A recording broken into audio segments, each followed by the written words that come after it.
This is a very important video for prelims of 2025. I'm going to analyze through the previous year questions what are the recurring themes in economy. After watching this video, you will be able to understand what are the high yield areas and what to revise 10 times and what not to revise 10 times because everybody has limited amount of time before prelims. So the smart ones will allocate time more to the themes, more for the themes which are more important. A bit of introduction about myself. My name is Vikas Dhayal. I've been mentoring students for a few years now. I scored 128 in 2022 prelims when the cutoff was 88, written 6 UPSC mains, and I mentor students to the 10,000 questions program. So let's dive into the video. Let's dive into the analysis.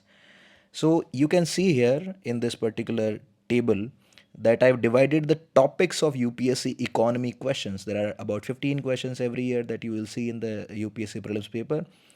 I've divided them into 14 topics. You can see the topics here. And then for every topic, how many questions and what kind of questions have been asked in the UPSC prelims, I have shown them year by year.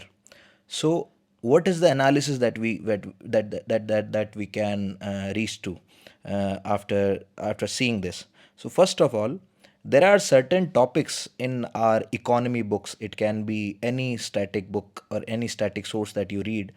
Topics like planned economic development and Niti Aayog, you will see that rarely they are asking any question.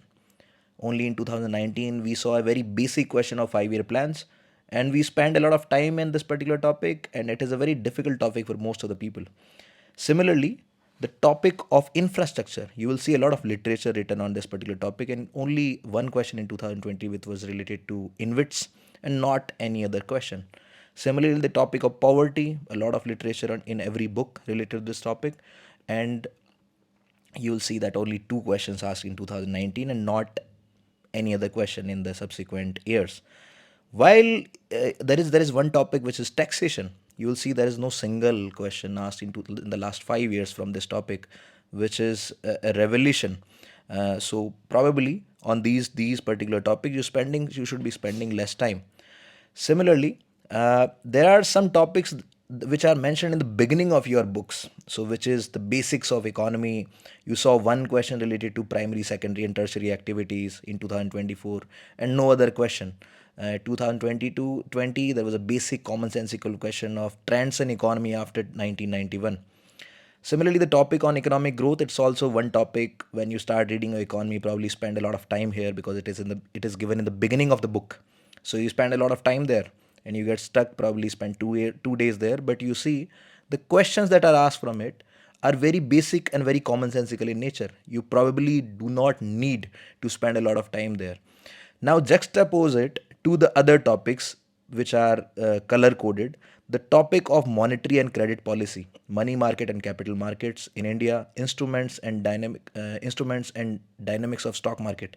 You see in 2024 they asked four questions: treasury bonds, corporate bonds, government securities, ETFs, currency swaps. Then you see beta, the term which was asked in 2023, capital market instruments, capital flight, credit rating, bank board bureau. So you see from this particular topic, you see a lot of questions every year. So probably this is one theme you should be focusing more on, and this is one area that you should be revising 10 times, and you should be uh, getting better at it.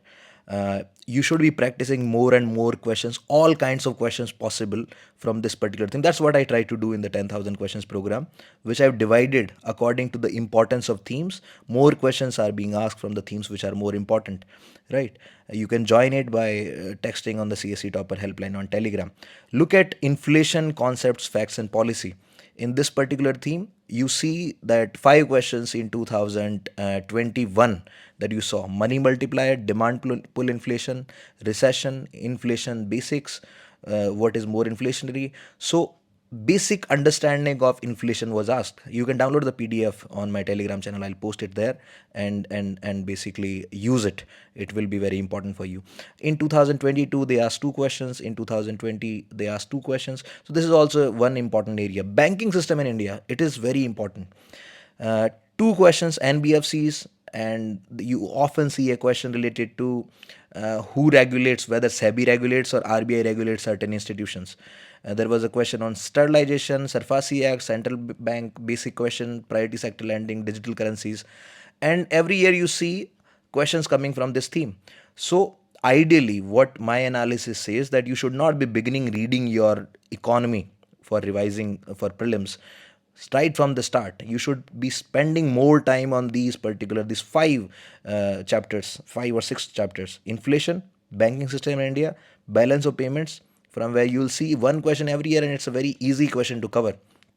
Then you see Indian agriculture, 5 question 2019, 2020 was asked. Then core current affairs questions. So what kind of current affairs questions that you see in the so there's a lot of hue and cry about current affairs for economy.